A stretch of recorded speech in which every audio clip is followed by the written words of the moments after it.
on est basé à Montreuil, on existe depuis 4 ans et on développe le toucher, qui est en fait un produit qui va permettre de rendre la musique que l'on crée avec les synthétiseurs beaucoup plus expressif en fait. Donc elle est basée sur l'instrument qui s'appelle les ondes Martenot, qui est un vieil instrument français.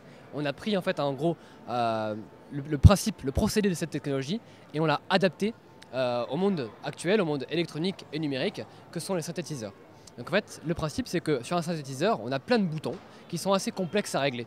Et le toucher en fait va permettre de contrôler ces boutons à distance avec la pression de la main. Donc en gros, c'est beaucoup plus intuitif et beaucoup plus naturel comme approche de la musique. Et à la fois, on utilise des technologies modernes, comme par exemple des composants électroniques, qui nous permettent de transcrire ces gestes de manière très, très fidèle en fait, et de les adapter au dialogue nécessaire pour les instruments que sont les synthétiseurs, que sont par exemple le MIDI, le CV ou la collectique USB par exemple.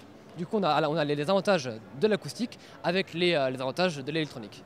Ce qui est intéressant en fait, c'est de voir que la musique électronique, c'est-à-dire les instruments électroniques que sont les synthétiseurs par exemple, dans l'histoire de la musique, ils sont assez récents. Ils sont passés d'abord par une phase d'exploration, on a voulu reproduire les sons un peu classiques comme le violon ou la batterie. Et maintenant, on se rend compte que quand on a réussi à reproduire les sons, on est très fort en synthèse, mais par contre, on n'est pas très fort dans la gestuelle, dans l'approche instrumentale. On a toujours des synthés qui ressemblent à des espèces de machines de guerre, des espèces d'instruments scientifiques, si vous voulez.